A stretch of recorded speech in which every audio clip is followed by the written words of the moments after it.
চৰাইদেউ অসমৰ এখন উল্লেখনীয় পৰ্যটনস্থল। পাহাৰৰ জিলিকা চহৰ চৰাইদেউ আহোম সকলৰ প্ৰথম ৰাজধানী।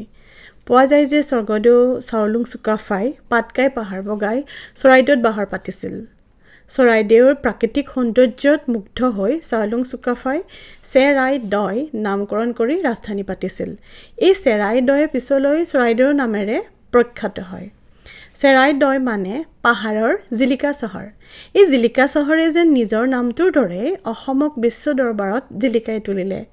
চৰাইদেউতে আছে আহোম ৰজাসকলে নিৰ্মাণ কৰা বহু মৈদাম।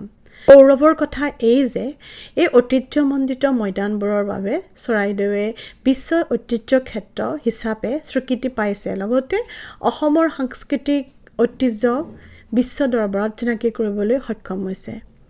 পৃথিৱী বিখ্যাত মিছৰৰ পিৰামিডৰ কথা সকলোৱে জানে, য'ত ইজিপ্তৰ ফৰাওসকলৰ মৃত্যুৰ পিছত দৈনন্দিন জীৱনৰ প্ৰয়োজনীয় সামগ্ৰীৰ লগতে ধন সোণৰ সৈতে সমাধি দিয়া হয় আৰু এই সমাধিৰ ওপৰত পিৰামিড সজা হৈছিল। মিছৰৰ পিৰামিডৰ দৰে আহোম জনগোষ্ঠীৰ লোকসকলৰ মাজতো মৃত্যুৰ পিছত এইদৰে সমাধি দিয়াৰ পৰম্পৰা প্ৰচলিত আছে।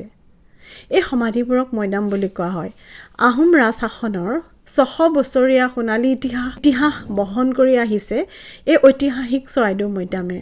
মৈদাম টাই আহোম শব্দ ফ্ৰাংমৈ দামৰ পৰা আহিছে। ফ্ৰাংমৈ মানে সমাধি দিয়া, দাম মানে মৃতক। আহোম স্বৰ্গদেউসকলৰ মৃত্যুৰ পিছত এইদৰে মৈদাম দিয়া হৈছিল। যুদ্ধক্ষেত্ৰত মৃত্যুবৰণ কৰা বীৰসকলক সন্মান জনোৱাৰ বাবেও তেওঁলোকৰ মূৰটো আনিও এইদৰে মৈদাম দিছিল বুলি পোৱা যায়। শিৱসাগৰ জিলাৰ চৰাইদেউত এনেকুৱা বহু মৈদাম পোৱা যায়। টাই আহোমসকলে মৈদামসমূহক অতি পবিত্ৰ স্থান বুলি গণ্য কৰে আৰু বছৰি মৃতকক মেডাম মেফিৰ দৰে অনুষ্ঠান আয়োজন কৰি সন্মান জনায়।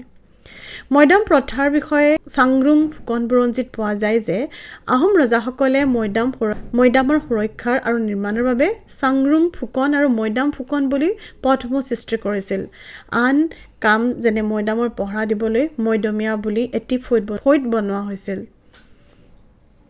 ৰজাক মৈদাম দিয়াৰ আগতে মৃতদেহক স্নান কৰাই ৰুংদাং অৰ্থাৎ কাঠেৰে সজা এটা বিশেষ ধৰণৰ পেৰাৰ ভিতৰত ৰখা হৈছিল। যিদৰে মিছৰৰ পিৰামিডতো ফৰাসকলৰ মামিৰ লগত বহুত ধন সোণ সম্পত্তি ৰখা হৈছিল, সেইদৰে ৰুংদাং পোতা ঠাইত এটা ঘৰ তৈয়াৰ কৰা হয়। ইয়াক কাৰেং ৰুংদাং বোলে। ইয়াৰ ভিতৰত মৃতকে জীৱিতকালত ব্যৱহাৰ কৰা সামগ্ৰীসমূহৰ লগতে হেংদাং, শৰাই, সোণৰ গহনা, কটাৰী, সোণৰ টেমি, ছালপিৰা আদি নিত্য ব্যৱহৃত বস্তুবোৰ ৰখা হৈছিল, যাতে পিছৰ জীৱনত এই সামগ্ৰীবোৰ ব্যৱহাৰ কৰিব পাৰে। ডাঙৰ ডাঙৰ মৈদামবোৰৰ লগত কিছুমান সৰু সৰু মৈদামো দেখিবলৈ পোৱা যায়। এই মৈদামবোৰক কোৱা হয় পেট মৈদাম। স্বৰ্গদেউ মৰমৰ সন্তানৰ মৃত্যু হ'লে এইদৰে মৈদাম দিয়া হয়। পোৱা যায় যে মোগল সেনাপতি মিৰ জুমলাই অসম আক্ৰমণ কৰি বহু মৈদাম খান্দি তাৰ পৰা ধন সোণ লৈ যায়। সেই সময়ত আজিৰ দৰে চিমেণ্ট ইটাৰ প্ৰয়োজন নাছিল। উল্লেখযোগ্য যে মৈদাম নিৰ্মাণ কৰোঁতে মাটি দাইল, গুড়, বৰালি মাছ, চূণ, শামুকৰ খোলা ব্যৱহাৰ কৰিছিল।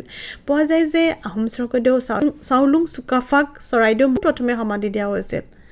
চৰাইদেউত আহোম স্বৰ্গদেউ গদাধৰ সিংহ, ৰাজেশ্বৰ সিংহ, লক্ষ্মী সিংহকে আদি কৰি কেইবাজনো স্বৰ্গদেউৰ মৈদাম পোৱা যায়। মৈদামবোৰ পৰ্যটকৰ আকৰ্ষণৰ কেন্দ্ৰবিন্দু। এই মৈদামসমূহে আহোম সকলৰ সমৃদ্ধিশালী ঐতিহ্য আৰু স্থাপত্যক প্ৰতিফলিত কৰি আহিছে। ধন্যবাদ।